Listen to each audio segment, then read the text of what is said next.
Alright, hi everyone again. I know I promised this video quite a long time ago, but I've been quite busy.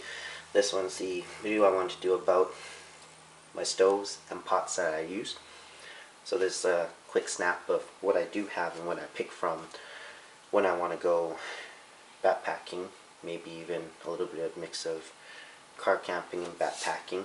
Of course I have really large stoves elsewhere, and the camp pots, you know, like your dual burner, Coleman, propane stuff and things like that.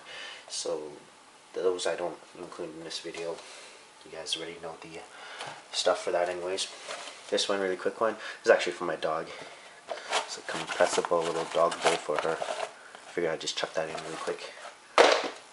Alright, let's get started. So, for my pots, this one's the steel Alpine set that I've talked about in the past before. And inside,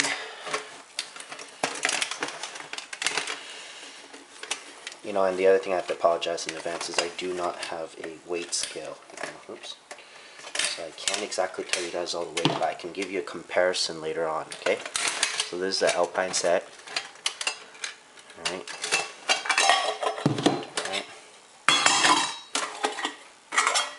Got two bowls in it that you can use from. This is just my MSR pot grabber. This is a 1.4 liter bowl. Okay, this one very well used. I'm missing one handle. This one is a 1.8 liter bowl. And of course, with the fry pan. So this is stainless steel. And all of this, if I remember correctly, it's almost 850 grams, so it's quite heavy. But if you need bigger stuff and you need that stainless steel, it works. This one's made from Tundra. It's probably pretty old now, and there's a lot of other options out there.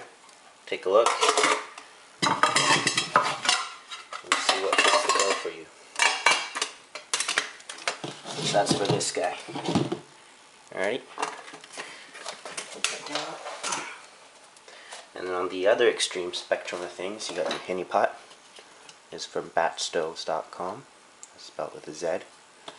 You guys have seen me use this in videos before. It's very lightweight. It's a fiberglass wick, cool to the touch, so you can just grab it. I use that a lot with this stove.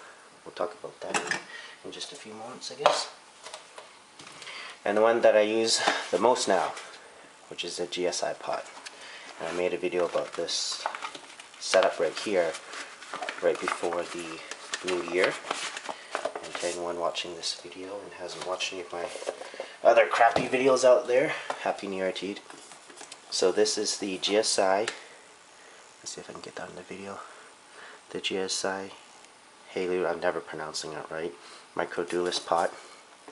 But in here, I pack a few extra things, which I'll show you. So the handle pot comes off. And no, I have not melted this off yet. This has holes in it as a strainer lid for your pasta or whatever else you want to use it for. And this does come up so you can grab it. Inside, I have the following.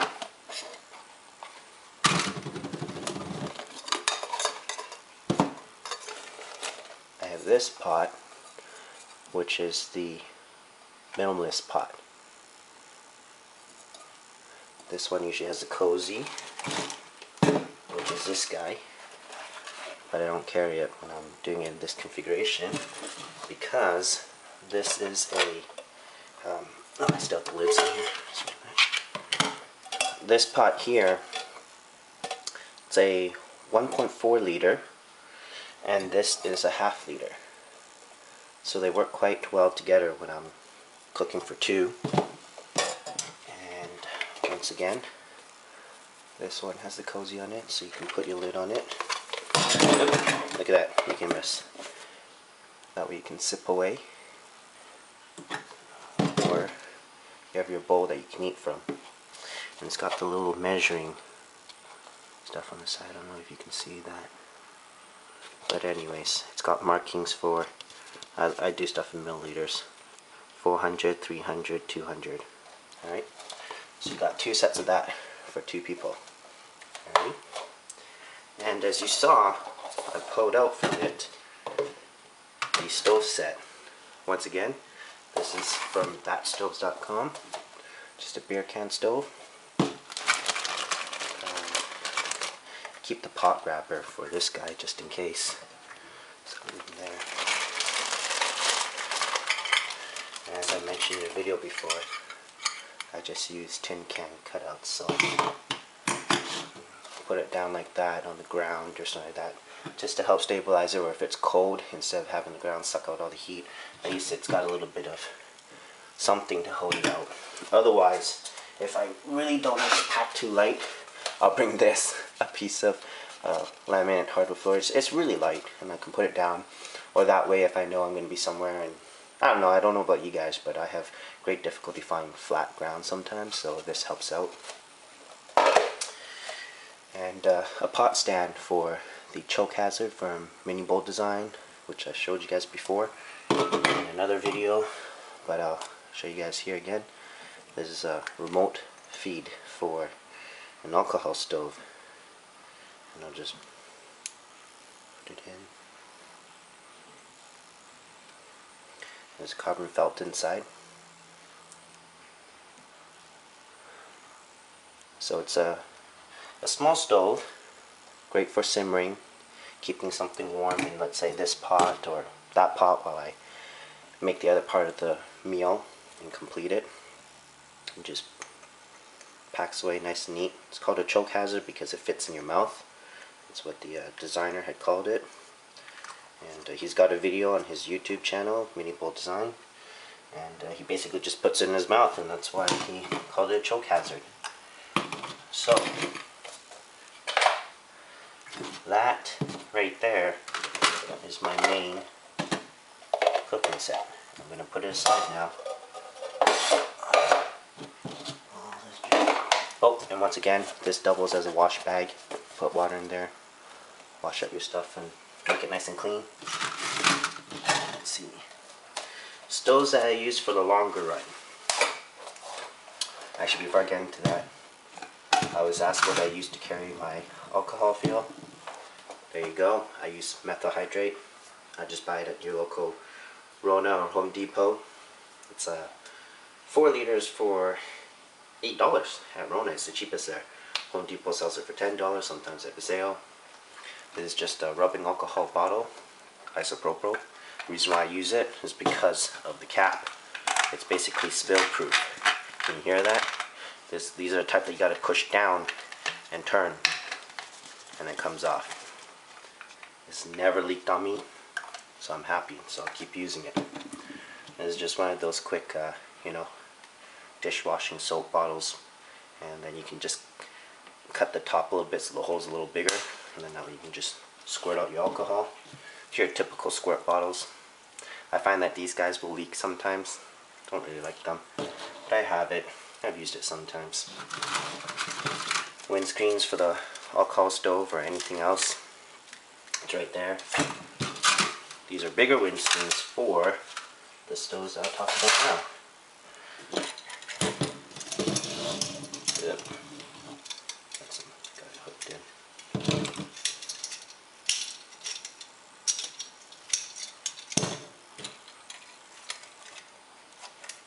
So you probably recognize these stoves. If you do not, the one you probably don't recognize may be this guy on your right. This is your MSR WhisperLite International. It's one I use if I'll be going somewhere where I know a bunch of other people will have MSR, and we're in a group backpacking and we're going to bum off each other for fuel in case we don't quite make it. That's why I have the tiniest one here. It's the MSR, just your normal pump. It does not simmer. You can kind of make it simmer by having less pressure and controlling it from the main valve. This guy here is my trusty stove that I've had since the beginning of the 90s. In fact, I have 2, which I put somewhere. Well, actually, I'm using it to hold up one of the lights. Never mind. See, they're very useful. This is the Apex, the Coleman Apex 2. And these guys, they simmer like a beauty. You can read about it. Just search online, Apex 2. And as you see, I've used it for a long time. I've already changed the original feel line. There's an automobile line. I kind of made it a little bit longer. Hasn't affected it, but these guys simmer like a champ. They do eat a lot more fuel than these guys. Actually, not so much.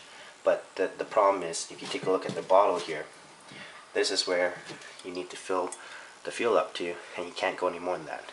I usually go to about there, and I'm okay. Anything more, you get some fuel squirting out here and there. Whereas for your MSRs, look at that.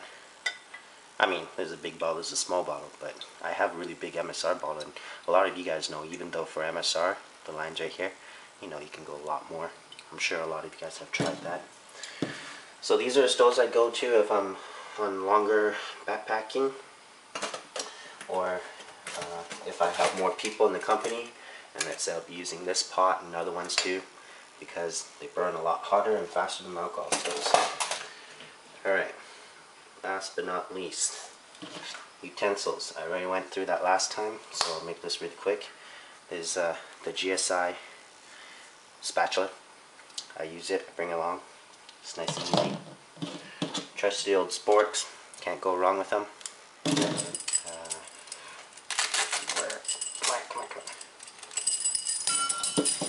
These are the chopsticks that you would have seen in another video.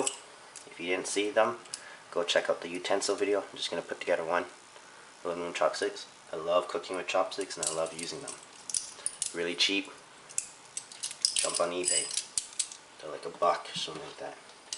Just jump on eBay and look for them. Actually, you know what? I lied. They're not $1. It comes in a set. Again, look at my utensil video that I have. I actually ordered another 4. And this is the GSI telescopic spoon that comes with the pots that I was showing you guys that they sell, the GSIs. I don't use them though. I prefer to use a spork for my chopstick. Alright, what else am I missing? I think that's it. Promise is a promise. I said I'd do a video with the stoves and my fuel and things like that and the pots. So there you go. I think that's it. If you have any questions, leave in the comment. And oh right, actually one last thing. Some of you guys will probably be wondering about the weight of this pot system with the with all the stuff in it. You know, oops.